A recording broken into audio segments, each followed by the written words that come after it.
Olha, para muita gente, a primeira reação ao ver uma aranha é de medo, né? Um arrepio. Mas e se por trás desse susto todo existisse uma história fascinante? Hoje a gente vai desvendar como essa criatura, que costuma ser tão temida, é na verdade uma mestra da criação e um dos símbolos mais ricos que a humanidade já conheceu. Para a gente conseguir ir além do medo, o primeiro passo é, bem, encarar ele de frente. Vamos tentar entender de onde vem esse sentimento que tanta gente compartilha. Fica a pergunta, né? De onde vem esse receio que parece quase instintivo? É uma pergunta super válida. Mas a resposta, ou melhor, a resposta simbólica que a gente vai encontrar, olha, ela é muito mais profunda e com certeza mais surpreendente do que o próprio medo. E para começar, vamos dar um passo para trás e olhar o quadro geral. Pensa só nesse número. Mais de 48 mil espécies de aranhas conhecidas. É muita coisa. E elas estão por toda parte, em todos os continentes, com exceção da Antártida. Isso já mostra uma coisa, né? A história delas não é só sobre medo. É, na verdade, uma história sobre uma capacidade de adaptação e uma biodiversidade inacreditáveis.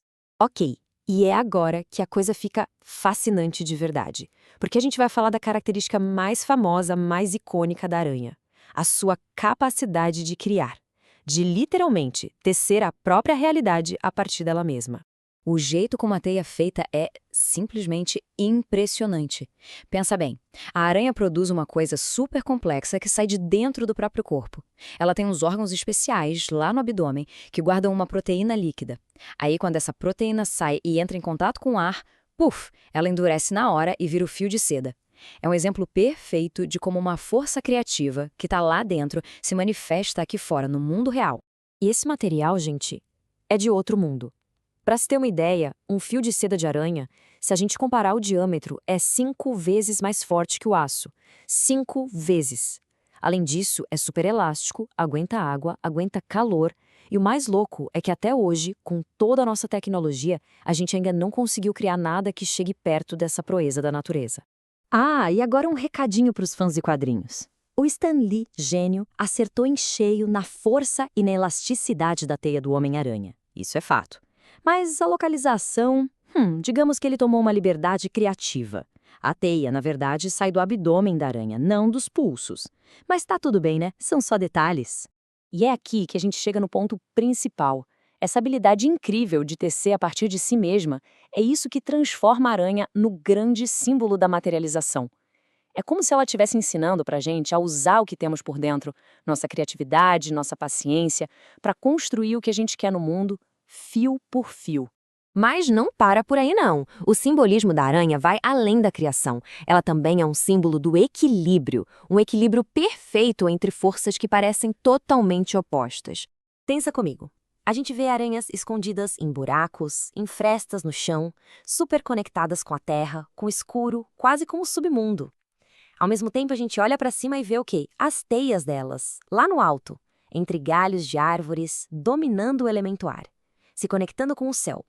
Ou seja, ela é uma criatura que vive transitando entre esses dois reinos.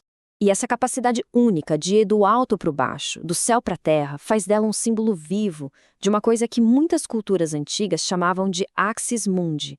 É um termo em latim que significa eixo do mundo. A aranha se torna essa ponte, sabe? A conexão entre o mundo material e o espiritual, entre o que a gente vê e o que a gente não vê. E esse papo de equilíbrio continua. Olha só que interessante. Para construir a teia, precisa de quê? Planejamento, uma estrutura geométrica super precisa, uma energia que a gente pode associar ao masculino, a ação, a lógica. Mas e depois que a teia está pronta? A aranha fica lá, esperando, sentindo as mínimas vibrações, um ato de pura paciência, de intuição, e isso está ligado à energia feminina. Ela une perfeitamente a ação e a espera, a lógica e a sensibilidade.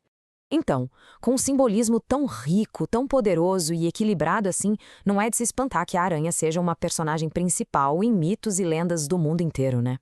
Vamos dar uma volta rápida pelo mundo? Lá na Grécia Antiga tem a história de Aracne, uma tecelã tão boa, mas tão boa, que desafiou uma deusa. Já no hinduísmo, a aranha é quem tece a teia de Maia, que representa a própria ilusão do nosso mundo material. E em vários povos indígenas das Américas, ela é uma figura super importante, a avó-aranha, a grande criadora que teceu o universo inteiro para que ele pudesse existir. E essa ideia da teia de Indra, do budismo e do hinduísmo, é Uau, é especialmente profunda. Imagina o universo como se fosse uma teia de aranha infinita. Em cada cantinho onde os fios se cruzam, existe uma joia. E o mais incrível, cada uma dessas joias reflete todas as outras joias da teia inteira. É uma metáfora linda para mostrar que está tudo interligado, que cada pequena ação, cada ser, reverbera pelo cosmos inteiro. Então, tá, depois dessa viagem toda, qual é a grande mensagem? O que a aranha realmente quer nos dizer? A grande lição, eu acho, é esta aqui. A história que a aranha conta no nosso inconsciente coletivo, essa história de criadora, de tecelando o destino, de ponte entre os mundos, essa história é infinitamente mais rica, mais profunda e mais poderosa do que aquele medo inicial que a gente aprendeu a ter dela. Então, da próxima vez que uma teia de aranha aparecer no caminho, quem sabe a gente não consiga ver algo a mais. Não só uma armadilha, mas uma obra de arte cósmica. Um lembrete de que, de certa forma, estamos todos tecendo a nossa própria realidade, conectados por fios que a gente nem sempre vê.